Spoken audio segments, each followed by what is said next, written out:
नमस्कार. सरळ आणि सोपी भगवद्गीता या सिरीजमध्ये आपल्या सर्वांचं स्वागत. या भागाचा क्रमांक आहे 125. पुरुषोत्तम योग म्हणजेच गीतेतला 15वा अध्याय हा आपण समजून घ्यायचा प्रयत्न करत आहोत. आपले जीवन हे काही साधे नाही. जरी आपण काहीतरी क्रांतिकारी रोज करत नसलो तरी जीवनाचा अर्थ समजणे हा एक मोठा अभ्यास आहे.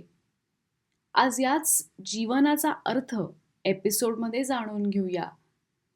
पुरुषोत्तम योग या अध्यायाचा हा शेवटचा भाग.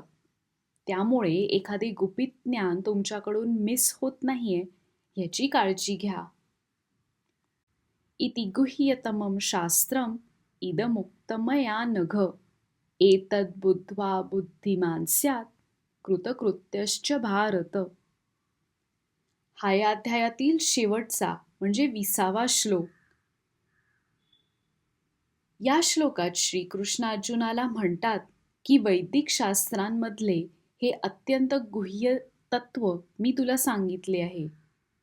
हे तत्व समजून घेतल्याने मनुष्य ज्ञानसंपन्न होतो आणि जे साध्य करायचे आहे ते सर्वे काही पूर्ण करतो. मागच्या भागात आपण मनाचे ट्रेनिंग का करावे याबद्दल बोललो. आपले मन, आपले इंद्रिये आणि आपले या जगाचे अनुभव हे जोडलेले आहेत असे देखील बोललो. या अध्यायातील 12व्या श्लोकापासून आपण भगवंतांच्या शक्तीबद्दल जाणून घेणार आहोत. श्रीकृष्ण म्हणतात, यदादित्यगतं तेजो. तेजस म्हणजे प्रकाश.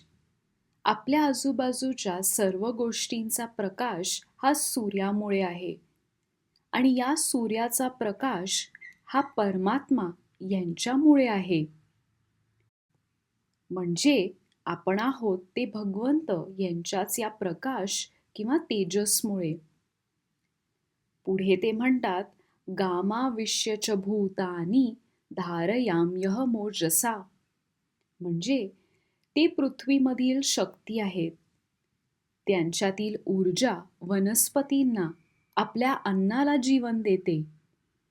आणि अन्न हे किती महत्त्वाचे आहे हे काही वेगळे सांगायला नको. निसर्गातील याच अन्न पाण्यामुळे आपण जगू शकतो. आता जेवण नुसतेच आपण खाऊन आपल्याला शक्ती मिळत नाही. आपली डायजेस्टिव्ह सिस्टीम या अन्नाचे पचन करते. तसे झाल्यास अन्नातील पोषण आपल्याला मिळते.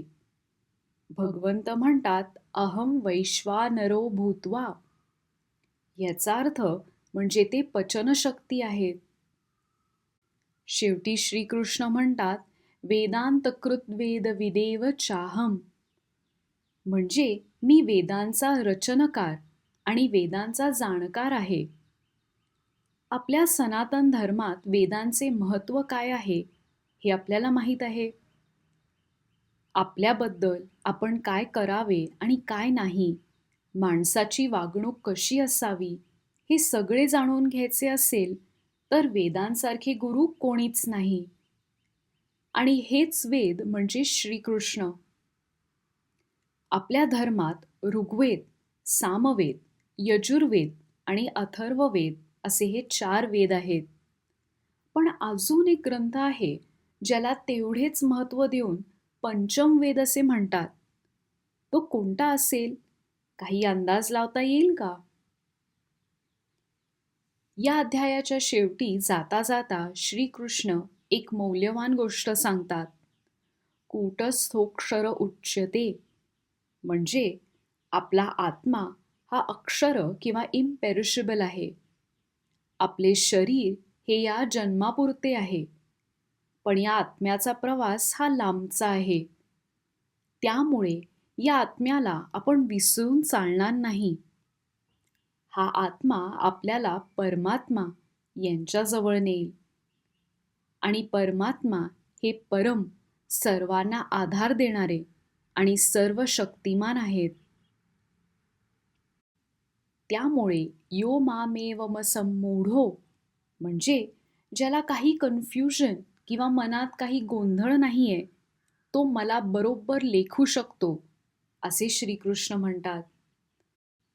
आणि हीच व्यक्ती सर्वविद भजती माम सर्वभावेन भारत, म्हणजे आपल्या संपूर्ण अस्तित्वाने श्रीकृष्णांची उपासना करते. पुरुषोत्तम योग हा अध्याय समजणे सोपे नाहीये, कारण श्रीकृष्ण अर्जुनाला जे सांगतात ते समजायला आपल्याला आपल्या आयुष्यात एक पॉज, एक क्षणभर विश्रांती किंवा स्थिरता लागणार आहे. आणि या धावपळीच्या जीवनात असा पॉज तुम्ही घेऊ शकाल का? असाच एक पॉज आम्ही सरळ आणि सोपी भगवद्गीता या सिरीजमध्ये घेत आहोत. पॉज असला तरी रोमाज व्हॉइस लायब्ररी या चॅनलवरती नक्कीच काहीतरी प्रदर्शित करत राहू.